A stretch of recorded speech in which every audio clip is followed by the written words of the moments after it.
Welcome to Metaphysics 101 with OG Vibe. Today's a special episode because we're going to be talking about color. Now, color.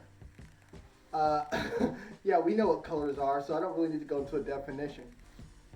But how does a metaphysicist use color to empower themselves, right? So this is going to be a fun topic because the way I came into contact with this topic was a lot of the line of work I do involves graphic design. So what happens is a lot of these states that what I've noticed is that in graphic designs we have different things like layers and an image that we're using, right? And color, like we have these color pickers to be able to choose, how we want to make our image look and how we want that image to make us feel. So we use these color pickers to really apply those emotions, but in life we have different layers, like emotions, colors, different things that we use to kind of sense the world and add dimensionality. So color for a metaphysicist, how can we use color to empower us, right? So stick around because that's what we're going to talk about today. Again, thank you so much for joining us today. This is Metaphysics 101 on a Black Hole with OG Vibe. So, if you're new and joining us, welcome. Welcome to class. Thank you for coming by. Have your notebooks out because we like to take notes. We like to delve deep into there. We like to think about these things with critical topics and metaphysics. And what metaphysics, it involves workings in our inner world, in our outer world. We're going to get into that as well. And if you are returning, I thank you so much for being here. Thank you so much for returning.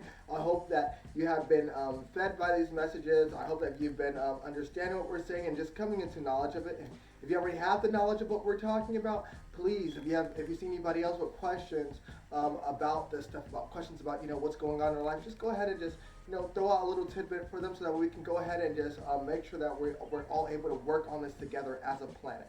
So, Metaphysics 101. Today we're talking about colors. Okay, cool. So, sorry, that light is like on there like that.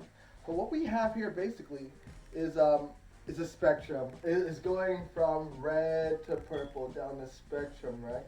We have this triangle here. Now, last class, we talked about elements and chakras, basically. And we also even went a little bit into certain geometric shapes and how they affect the way that our minds think, and what happens there. So the triangle, we use that as a way to kind of point in the direction that we want to go. So when we're talking about using the layer of color, we're going to use that triangle, that kind of the point of our awareness, right? The point of our awareness to kind of come to an understanding of what the information that we're seeing in that crystal ball is. That crystal ball being that space between what's going on inside of us and what's happening outside of us. So we can use that pointer to see what's going on in that space of awareness, how we can take some of that and empower ourselves with it. So this color picker right here. And again, when it comes to those, so yeah, last week we talked about last class we talked about the emotions, and we talked about elements, and we talked about chakras and stuff, and basically how those elements kind of like help kind of construct your construct that place for you. So emotions is definitely something that we're gonna have to delve into here. I'm just gonna write that down because that's a good topic for us to go into later. So emotions, especially by themselves, regardless of how they're created, where those emotions coming from. Because a blind person can't necessarily see color, but we're still affected by certain things on different layers. So just because you don't have access to one layer doesn't mean that picture doesn't mean what you're able to do, as well as the intensity. Let's say if you lose one sense, you gain another. So some of us are born with a massive sense in one part, and maybe we're lacking in another part, but is vice versa in either case. So we're looking at right now we're looking at these colors. So when we see colors, they usually we use them for certain things. So the things that we use colors in life for are to identify objects and things. So we'll see, like, if we're in nature, the way that we use it in survival was we see like a blueberry and a red berry. Is this red berry poisonous and is this blueberry is it safe? Oop, you eat that blueberry. Alright. No, don't eat the blueberries. That's why we have colors, so that we can see the difference between things. But we've also adapted the ability to use colors to express ourselves. So, in the line of having a color that we've been programmed to understand the expression of, at least using it in a way that we can start from there. Um, when I say program the expression of, like the color blue, I like to use this example. The color blue didn't exist not too long ago. Everything ranging that in that blue color sphere, they used to call it green. What blue was actually is azul, is like this a material, like indigo material that basically they used. I think they found it in India that became the color blue. It was just like a name brand. So basically, that's what we use blue now. And now we use phrases like, oh, I'm feeling blue, and I'm feeling, So we kind of, we make those constructs, and then we add emotions to them. But those emotions don't necessarily mean that they came from nowhere. Why do we feel, why does the color blue make us feel sad? So we're looking at those externalities and how they affect us when we think about them. So yeah, and not just how we affect us when we think about them, but how they can create a beautiful picture for our reality. Because that's what we're really talking about here. So how do you absorb these colors? We're basically using photosynthesis to absorb these colors, metaphotosynthesis, to absorb these light colors and create them to be a part of ourselves and to add it to our reality. So here we go. So right now, you see this is a spectrum of red to purple.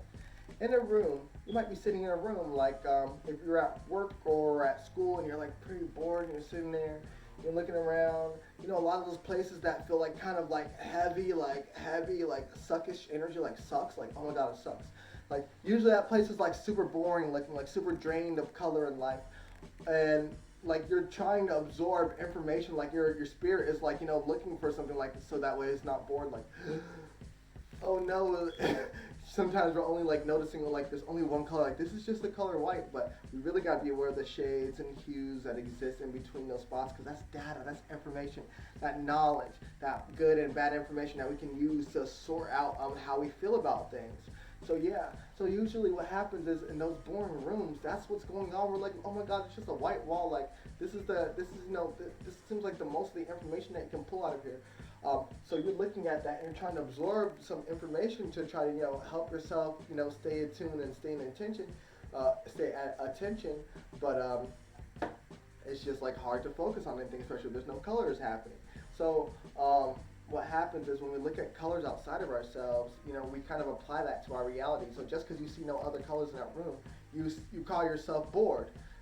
So, but it doesn't necessarily mean that you are bored, but just because the lack of color, it creates that that crystal ball of boredom where you stare into it like, oh, now I'm bored because I'm staring at this crystal ball of boredom. Like that's what that generates.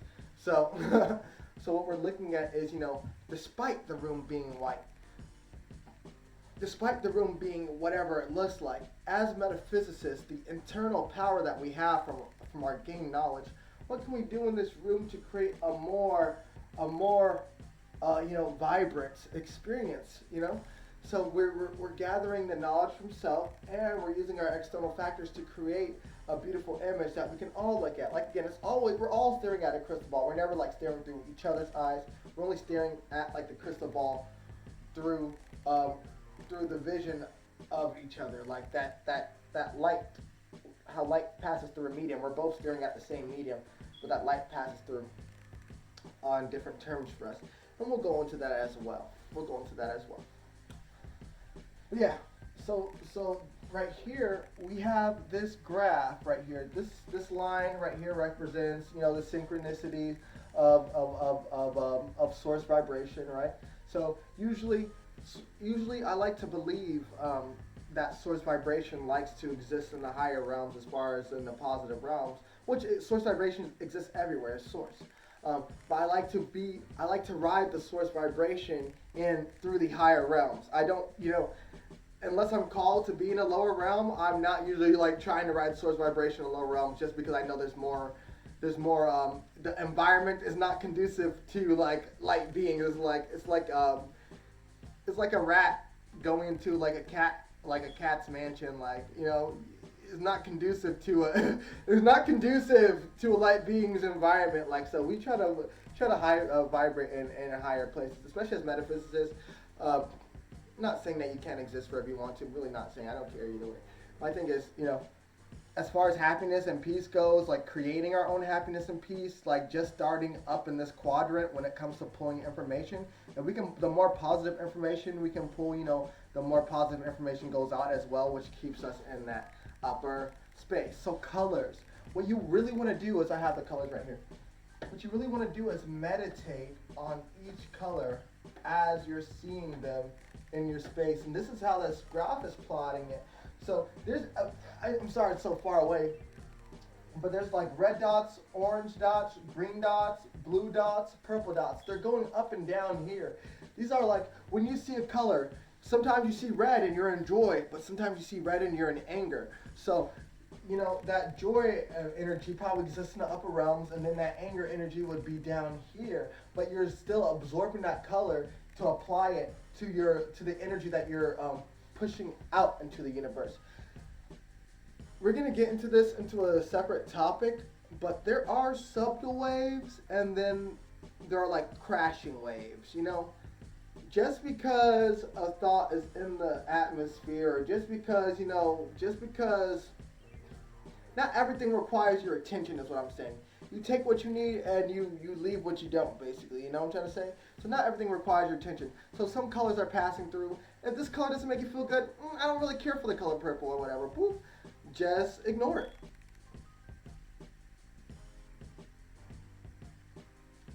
Is that a solution? And if you don't want to ignore it, look at it. And then you can take what you want from it and then leave what you don't. So you can, there's always an opportunity to grab some positive information for your, this right here, this circle represents, like I call it, the psi field. That psi field, again, what's coming into us and what's going out of us, vice versa, So that psi field that's generated around our bodies, this is kind of what that is. So we want to keep our psi field somewhere in this upper realm, which I have here, positive.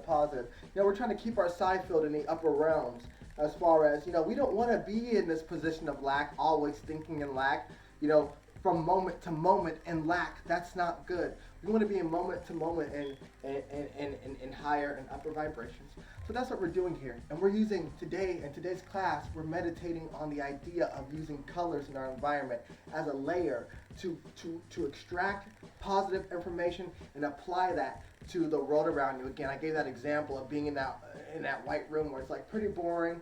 You got to apply the color to it. If you have an empty canvas, you got to put some paint on it in order to see, a picture. So just because what you're seeing is not what you want to see, this is where we take the information that we know, we apply it, and then we paint a picture with it.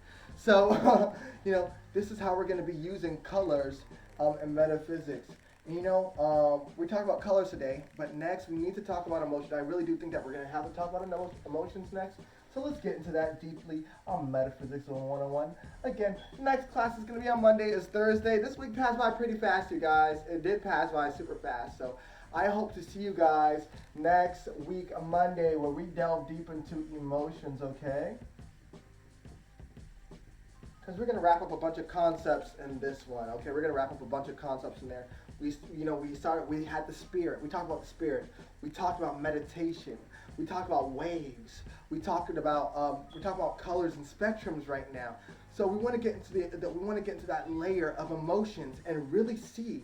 Emotions is so powerful. Like, it's a word. Emotions is a word. Like, it's powerful. We're going to go into that. It's going to be so much fun. This has been Metaphysics 101 with OG Bob. Thank you guys for joining class today. We're going to have a lot of fun. Go ahead and take a look at this board. Just meditate on it real quick. Again, we're talking about the spectrums. We're talking about the spectrums. What on the color layer of our life, on the color layer of the quality that we're experiencing in the world. What information can you extract from that color? What positive information, if you want to exist in that realm, what positive information can you extract from that and apply it to your world? Even in a room with an empty canvas, start to use what's inside of you already to start adding color to that room. All right, you guys? So, this is Metaphysics 101 with OG Bob. Thank you so much for stopping by. I hope you guys have a good one. All right, bye.